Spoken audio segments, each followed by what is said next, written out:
आज 3 ऑगस्ट क्रांतिसिंह नाना पाटील यांची जयंती। सर्वप्रथम त्यांच्या पवित्र विचार कार्याला कोटी कोटी अभिवादन। देशाच्या स्वातंत्र्य लढ्यामध्ये क्रांतिसिंह नाना पाटील यांचे योगदान अनन्यसाधारण स्वरूपाचे आहे। त्यांचा जन्म 3 ऑगस्ट 1900 मध्ये सांगली जिल्ह्यातील त्यांच्या आजोळी बहेगाव या ठिकाणी झाला। त्यांचे वडील वारकरी संप्रदायाचे होते।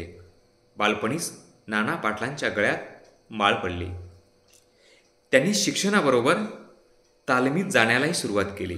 दंडबैठका काढणे, व्यायाम करणे हा त्यांचा छंद होता। सत्यशोधक विचाराने ते भारावलेले होते। अंधश्रद्धा त्यांना अजिबात मान्य नव्हती।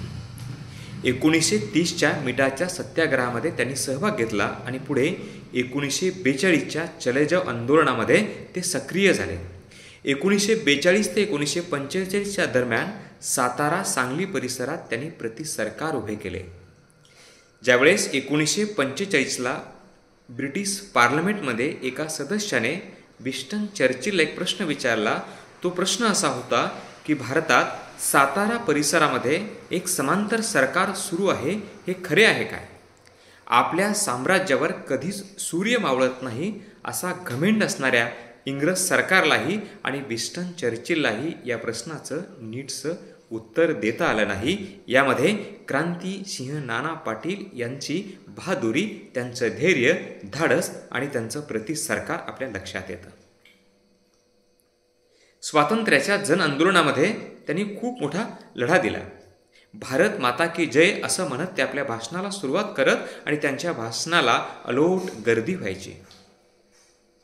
पुरोगामी विचाराचे क्रांतिसिंह नाना पाटील यांनी जेव्हा प्रतिसरकार उभं केलं होतं, त्या सरकारच्या माध्यमातून त्यांनी अनेक लोकहिताची कामं केली।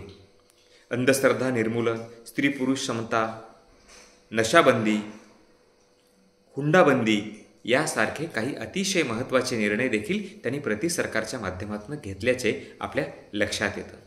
स्वातंत्र्यानंतर क्रांतिसिंह नाना पाटील हे शेतकरी कामगार पक्षात सक्रिय झाले। ते पहिल्यांदा सातारा या ठिकाणी आणि त्यानंतर बीडमधून ते खासदार झाले। मराठी माणसाच्या न्यायी हक्कासाठी संसदेमध्ये पहिल्यांदा मराठीतून भाषण करणारे क्रांतिसिंह नाना पाटील लोकप्रिय झाले। शेवटपर्यंत आपल्या सत्यशोधक विचाराशी कायम बांधील असणारे क्रांतिसिंह नाना पाटील यांना जनतेने क्रांतिसिंह ही पदवी दिली होती।